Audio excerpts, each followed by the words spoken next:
Hi everyone, my name's Katie and this is Chords Records. Welcome to my channel. And before I forget, could you please give me a thumbs up and subscribe if you like my videos. Right, today, 7-inch singles. They're not collectible. You can still get them for $1 or $1. Some of them go up a bit. I'm just going to go through really quickly ones I've had in my collection forever. I never ever play them. I mean, why would you? It's quite kind of annoying and the quality's not great, but they're just a really fantastic curio and I guess little collectible. And I've chosen 14 to go through. Why? Because 7 inches, and so I've done 7 new ones and 7 old ones. I've been collecting them since I've been collecting vinyl records, which is for about 40 years. So I just pulled out 7 new ones from my collection, 7 old ones. The 7 new ones have kind of inspired me to do this video because everyone seems to be doing it again. So all the new artists are releasing 7-inch and cassettes, and so it's quite fun for new collectors if you're watching this.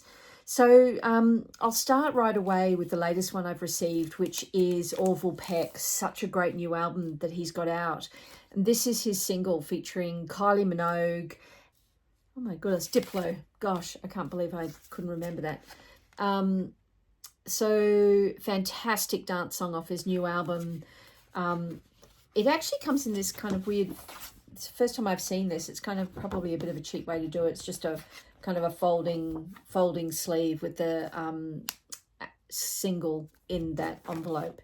So that's the newest one I've got. The song is Midnight Ride, and the B-side is the instrumental, which is quite fun. It's a fantastic dance track. It's one of my favorite tracks off the album. So that is Orville Peck. The next one is Billie Eilish. I was so happy they released this on 7-inch because it wasn't on the soundtrack for Barbie. What Was I Made For? Beautiful, beautiful song. Just absolutely stunning. This is my unopened one. I have one that is opened. Because I hardly ever play them, it's quite fun just to keep them mint. Like, there's such a beautiful song. So that's Billie Eilish, What Was I Made For? And the B-side of this is the instrumental again. Okay, the next two are actually a couple of Noah Kahan singles. I absolutely love Noah Kahan. I'm a little bit of a late starter with him, but I'm trying to get everything he's done, which is not much actually. So off Stick Season, this is from the Stick Season Forever Deluxe. So this one is Dial Drunk on side A, and side B is Dial Drunk with Post Malone. Fantastic song and a brilliant bonus song with Post Malone on the deluxe version, Stick Season Forever. So that's the first one. The other one of Noah Kahan's I've got was the Record Store Day from last year with fantastic Olivia Rodrigo. This is Olivia Rodrigo covers Stick Season and Noah Kahan covers her song Lacey. So really sweet, coloured vinyl. It's got a Made in France sticker on there, and it was a Record Store Day release. I don't know if you can see that.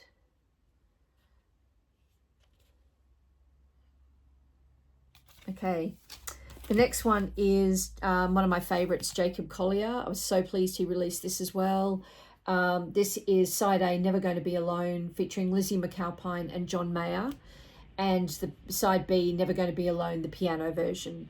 So this was obviously off his, or not obviously, but this was off his most recent album, De Jesse Volume 4.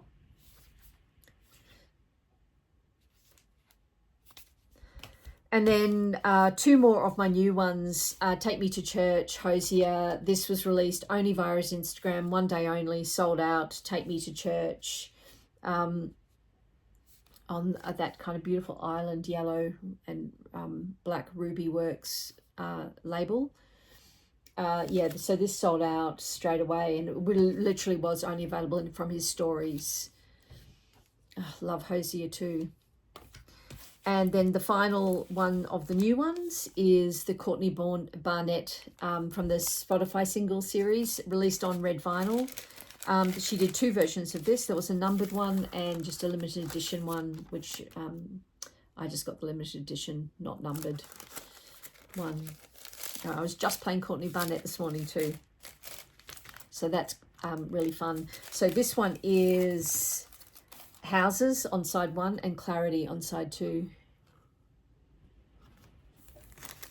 As I said, from the Spotify singles. Okay, now to 7 older ones. This one is one of the most kind of valuable in my collection. It's about $30, which is not much. Debbie Harry Rush Rush from the motion picture Scarface.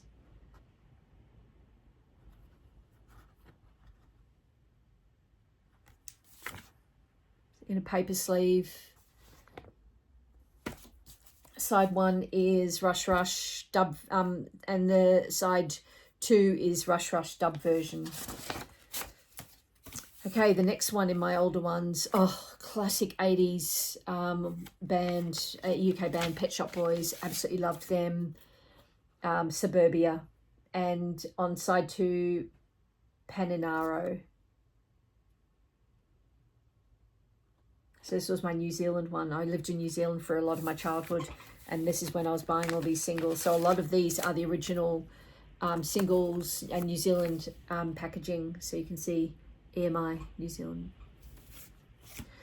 Okay, you will have, if you've been watching my videos, you know what a massive Split Ends fan I am from New Zealand.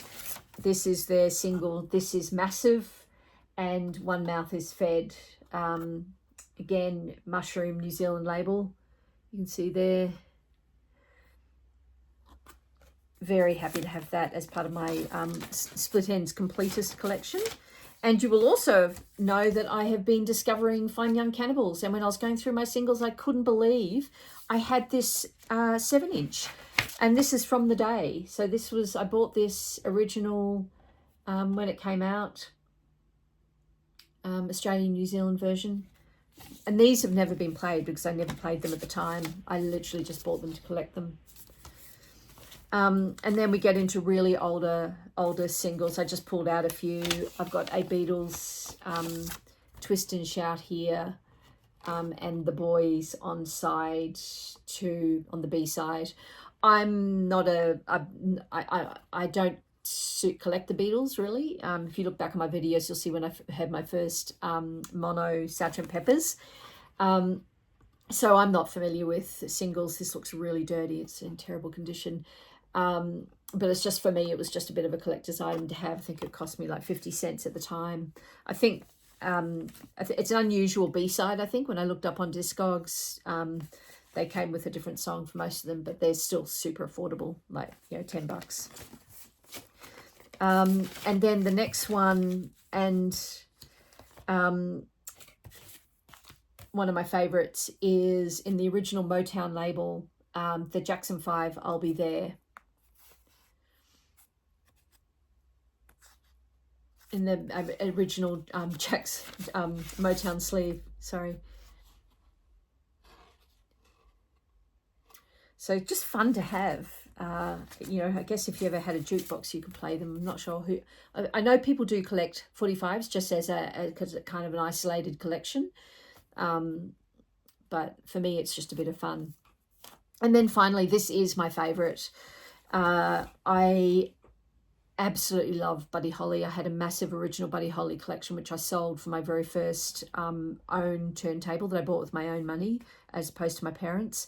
And I regret it to this day, but I did keep this single.